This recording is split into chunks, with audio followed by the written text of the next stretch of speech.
So we brought a special guest today. Yes.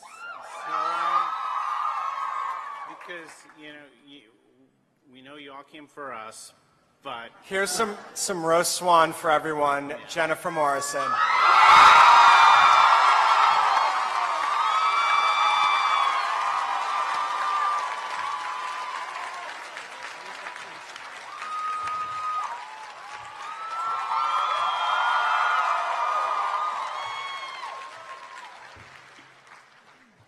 Jen, I know you're one of the biggest fans of season 3. Why is that? Obviously I signed on from the beginning because I was obsessed with these two and their writing.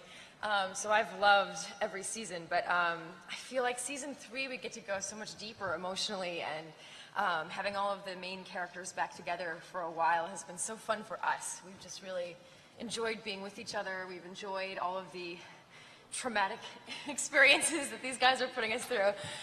So it's, I just feel like it's been a really strong season in terms of a lot of things that we've built up to paying off.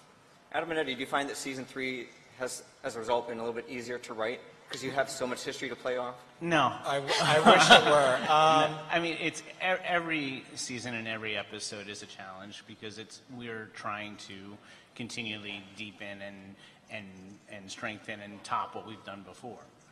Yeah, you're always trying to make the new episode better than the one that you just saw. I mean, it's only easier in as much as we know we have a cast like this who we can rely on to make be us awesome look better and all that, but it hasn't gotten any easier. One of the things I like, to Jen's point, is, Emma is so fully realized now. She's this protective mama bear, and she's got a sword. Yeah. So that's just a lot of fun. Oh, when Emma's in the tank top, it means action. that is once code. When the tank top's on, there's action to be had. Are you happy that you got the most practical wardrobe for Neverland?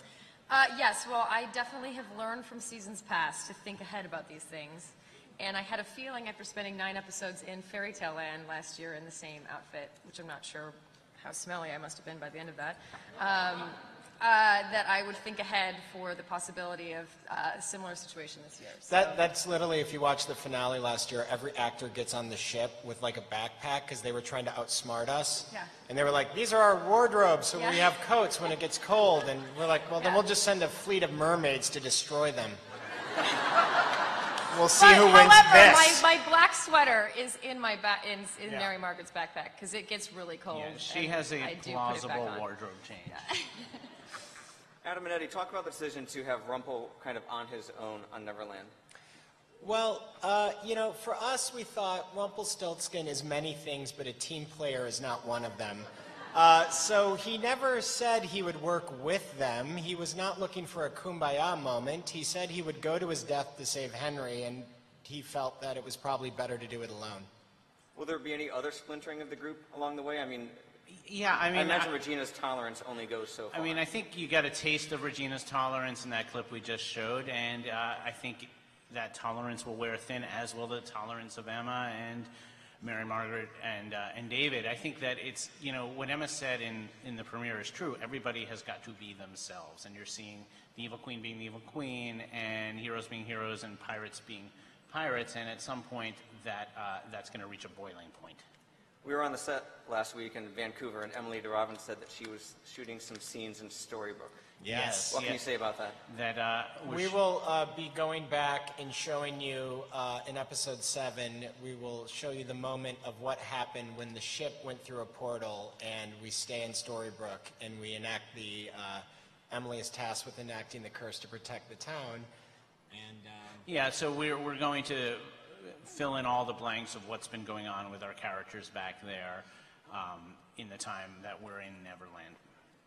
Coming off the final scene of episode 2, what drama is going to ooze from that nasty dream shade wound that Charming's got?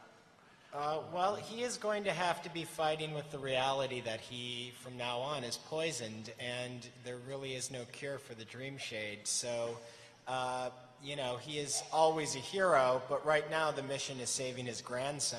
So he is going to have to, I think that what's great about the next few episodes is you're going to really see why Prince Charming is so charming. Josh Dallas told us that as a result of the early symptoms, Charming might start acting a little differently.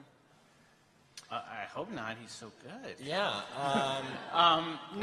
He's going to have to deal with.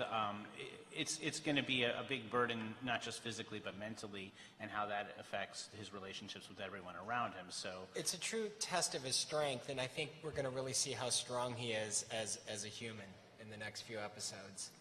Now, the two of you and the cast, they've been raving about Robbie Kay as Peter Pan. Yeah. yes. Jen, what's it like to have this teenager get up on your grill? He's great. He really is. I mean, honestly, we all talked about that before, going, oh my gosh, if this is going to be the villain of all villains, this is going to have to be one heck of a 17-year-old actor. And he's awesome. We all have a great time with him. He's a really, really smart kid. And frightened he's of been him, a to be great- honest. He's been a great addition. What? We're frightened of him. We don't even talk to him. Well, He it scares was, us. we had a premiere party last week in Vancouver 2 weeks ago, and it was actually the first time I had met him in person up there, and it was, on the little line for snacks, and I literally turned, and my instinct was to run away when I saw him, and he was like, I think he was insulted, so then I had to come back and tell him I wasn't afraid of him, just his performance, which is as it should be. Jen, with no disrespect to your TV son, why doesn't Pan just take what he needs from him and dispatch with the boy? Oh, well, then there would be no story. No, Pan's, Well, to be honest, though, and I won't say exactly what because Yeah. we build to it, but there's definitely a reason for that. There is a reason, and you will see more in this episode, actually, why Pan has not just reached in and ripped out the heart of the truest believer.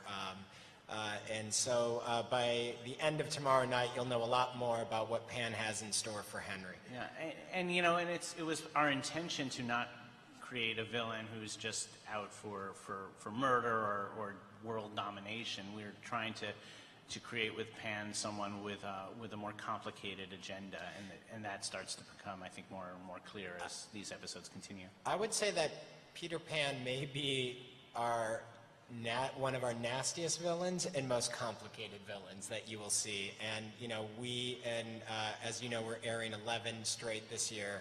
And by the end of it, you will understand why I just made that comment. Everybody here saw episode 2 last Sunday, right? Guys, there was a scene last week where there was a very conspicuous deer walking in the background of the scene. Bambi? Yeah, Absolutely, of Bambi. course it was Bambi. By the way, that was an accident too, wasn't it? We did not hire I that wasn't deer. there. No, The deer was totally in the background. I was waiting for it to have a line. In seriousness, it was Bambi literally wandered onto our set, while we were shooting. We cannot afford that shot to actually get a trained deer to come walk, and I think we shoot so far into the forest that it came, and the director was like, "Shoot it, This is. production value." We also had a day where we got a memo warning us about a bear sighting on set. Yeah. Oh, It's that's like awesome. only on this show would you get a memo. You get an email at 2 in the morning, memo, just be warned that there's been a bear sighting where you're working tomorrow. Yeah. And now it won't come out of its trailer. Jen, do you have a favorite episode this season? Oh gosh. Well, I mean, it's always fun when you get to kiss someone. I wonder who that'll be. Well, along the lines on that topic, I gotta ask. Hook's been flirting up a storm. I know Emma's dealing with Neil's loss. I know Emma's focused on finding Henry. Are we going to see any other flirting, any developments on that Hook and Emma front? It's complicated. Hook has definitely been surprising Emma, I feel like. He's working overtime for her. He is working overtime. Yeah. Those pirate charms. But, Emma's very, obviously, just focused on trying to get Henry. She's really not wanting to be distracted from the fact that she wants to do whatever it takes to save Henry and to have him back in her life. And so I think there's a lot coming at her that she's not paying very close attention to. But she is pleasantly surprised by the fact that he does seem to really be working to help, that he's genuinely invested, and that we're in a land where everything makes no sense to Emma, once again. and she's learning as she goes, as always. And he's someone who's lived there for a long time and can be a true help, and has proven himself to be a true help to her. So We're also, episode 5, we're going to find out how he became a pirate. So we're going to learn a lot more about Killian Jones. Adam and Eddie, is there any reason that once Neil ultimately makes his way to Neverland, that it's not just some obstacle-free happy reunion and there's actually no triangle to play here? No, here's the thing. I mean, it's like if and when Neil and Emma find each other again, it's not as simple as running into each other's arms. It's there is a very complicated history between those two. They're the things you say to somebody as they're about to die and fall through a portal, and then they're the things you say when things have calmed down and you actually have a chance to talk. Right, and you have to realize what really came before in that relationship, and all that stuff will have to be dealt yeah, with. it doesn't eliminate 10 years of her being heartbroken over him and feeling like he had rejected her, and not just rejected her, but left her to be, or set her up to be arrested. All the things that she thinks happened are deeply, deeply wounding. And so even though she now knows that they're not true, she spent 10 years believing them, so she has to, she has to sort of re-understand her own history a little bit. Neverland, because it's a place where you don't grow old, it kind of forces you to confront your past. And I think you're going to see in these episodes in Neverland, all the characters are going to have to confront their past. Tonight, Regina is going to have to confront a very complicated past with Tinkerbell, where Tinkerbell, you will see tomorrow night, is telling Regina that, Daniel was one thing, but maybe it's time to move on, and I can help you find someone out there you will love. And by the end of tomorrow night, you will find out who is right for Regina.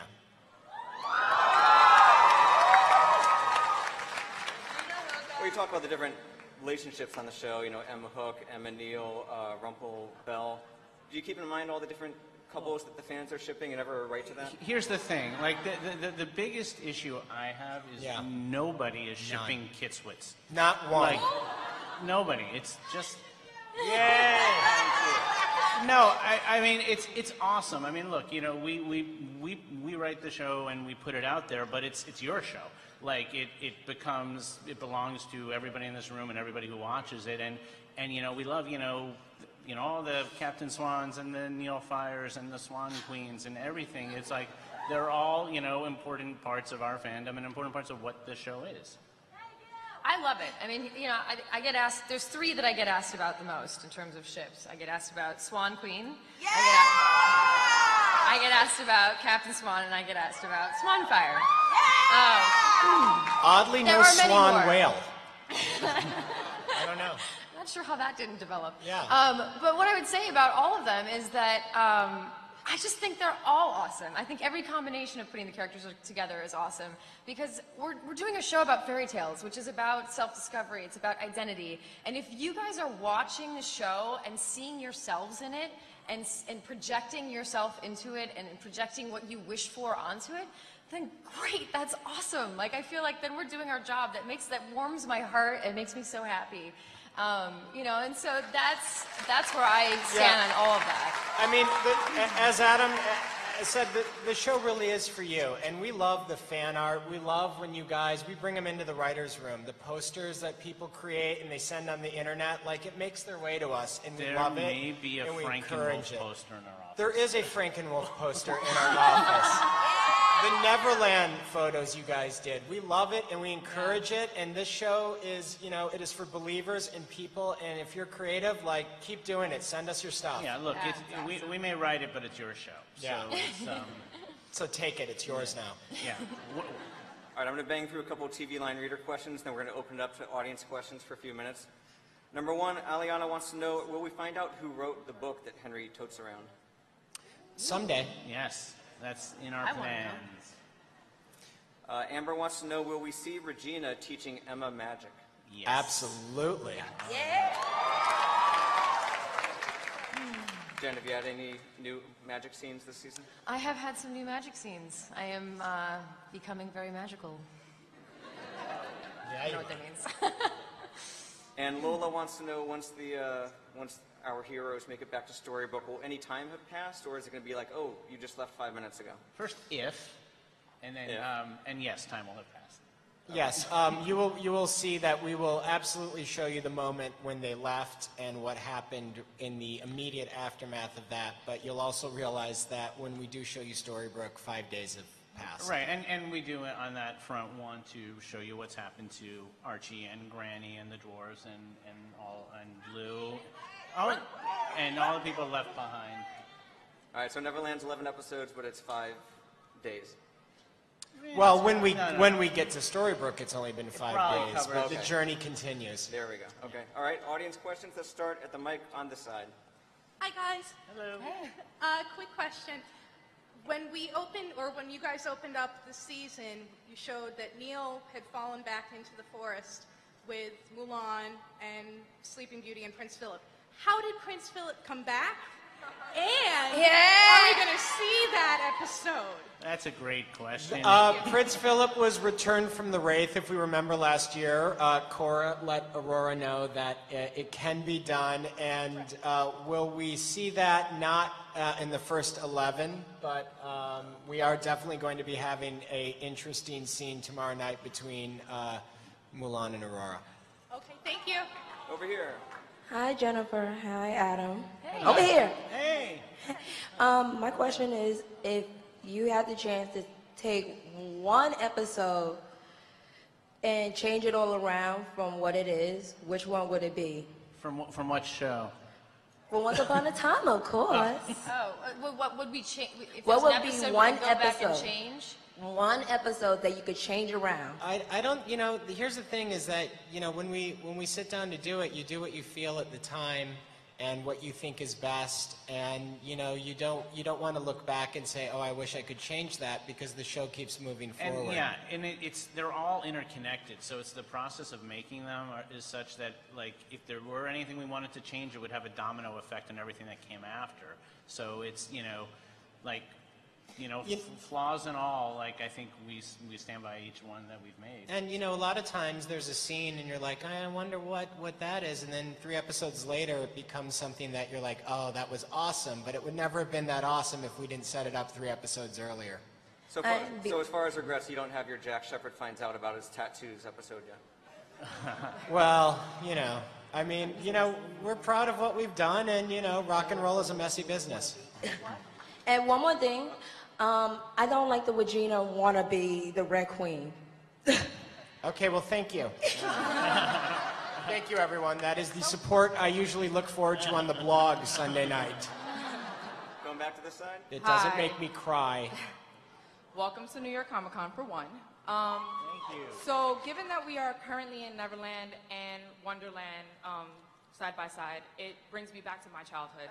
I am an avid Disney lover, and originally before Wonderland series was created, I always wondered, would you guys introduce other Disney characters? Because as, ironically, with the Bambi thing, we've noticed that Cricket has Pongo, but we never even enter 101 Dalmatians. So my question is, now that we have a side-by-side series, do you guys intend on introducing characters that in movies we haven't done, or would you put them in the series for that one, introduce them like you did with Jafar? We didn't see it in Once Upon a Time, but now we have him in Once Upon a Time in Wonderland. Oh, we'll definitely have, there are many characters out there. We're going to meet Ariel pretty soon. We're going to get to know Tink tomorrow night. There are characters out there we'd love to do, like Rapunzel or Cruella, but, right now we're really focused on our core characters here and their journeys and the people that come into it. So hopefully, given enough time, we'll meet them all. Yeah, we've got our list of people we want to bring into the show, and it's how you bring it in, and it's how it services the story that we're telling that makes it important. Like Ariel is a great example. That's a character we wanted to bring on from the start, and we finally got to the place where it felt right and it was the right place to do it. And it's just a few more weeks from now. Back to this side? Hi. Hi. It's hot. I have a question about Henry's birth scene. What was the decision behind not having Emma hold him or even look at him? Do you want me to answer? it, or Yeah, does well, answer that? we know it, but you played it, so. Yeah. I felt like when I read the script that they were right to have written it that way, because Emma is not in a situation where she wants to not raise her child. She actually believes that she can't. I mean, she's in prison and believes that this would be a terrible situation, and she really wants him to have the best life possible. And she knows herself well enough to know that if she even holds him for a second, she will keep him for sure. And if she looks at him for a second, she will keep him for sure. I actually feel like crying thinking about it. Me too. And so the only way she could be strong enough to do what she believed was right was to not look at him or touch him. And, you know, for us, we really wanted to show that emotion and cut to the determined Emma we saw on the ship, who is going to get her son no matter what. And it really was, it was a very conscious decision to start the season this way because it's a huge part of Emma's journey as a character this year. And absolutely. And we are going to see Regina's actual adoption of Henry soon, Yes, right? coming up, we are going to show how and why Regina adopted Henry. Yeah. Back to this side. Hello. Thank Hi. you guys for coming, and thank you, Jennifer Morrison, for bringing your presence here. I've been a huge fan of yours. Jen Morrison, everyone. I've been a fan of you since Cameron, so thank you so much for coming. My question is, will we ever see Emma in a fairy tale outfit? Because I cosplay Emma, and I want to have a fancy dress, and not just Oh, I tank top. see, I see. Well, I feel like we should have her in a fairy tale outfit so she can wear a fancy dress. Yes, please. No more tank tops. I think all of us want to see Emma in a ball gown, and so I think part of her journey is finding her way to it. Ooh, thank you so much. Not all of us, you know, fit the dress right away. All right, let's try and squeeze in two more. Going back over here. Hi, yeah, Jennifer Morrison, you said something really great about watching this show and finding yourself in it and identifying yourself in these characters, but as a queer woman, I don't have that.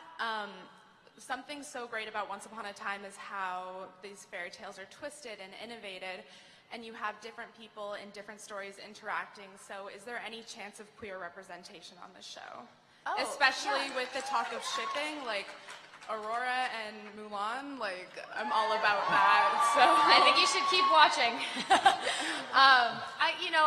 Listen, we're starting from fairy tales that have already been written, you know, they're starting from fairy tales that were already written. And it takes time to evolve them, and it takes time for the mashups that they're doing to continue to grow and evolve. And so what I can say to you genuinely is I think you should keep watching because I think you will see what you want to see. I think, you know, our show is about love, and it's about earning love and finding love, and love is complicated. And so, you know, for us, we want to try and represent the real emotion, even though we're in a fantastical world. And we want to represent love in every form. Every form. Thank you. Yeah. Let's go back to this side. Hi. In the clip we just saw for Once Upon a Time, was that Thor Hammer in Mr. Gold's closet? I can't I'm I sorry. couldn't understand what you said. Is that what? Was that Thor's hammer in Mr. Oh. Gold's closet? You know, Rumpel collects so many things that, I gotta be honest, it probably was. Don't tell Marvel. I think if you zoom in on the hammer, it says "Watch Shield Tuesdays a day." Yeah. All right, let's do one more. Hey guys. Hey. So somebody brought up Ariel earlier. Super excited that we saw that. Are we going to see a glimpse of a certain fabulous sea witch that goes along with that? You mean Ursula? Ursula? Yeah. Yes. I would be very disappointed, but the question is, who is she? Yes. Yeah. But yes, you will see Ursula and see our twist on that tale. Yes, you will see our twist on who is Ursula. Awesome. Thank you. You guys want to make a closing statement, everybody? We just want to thank you all for your support. It is fantastic that we are in season 3. Thank you We are all. so excited about this. Keep watching. Keep watching live. Yeah, Thanks, thank you everyone. for coming.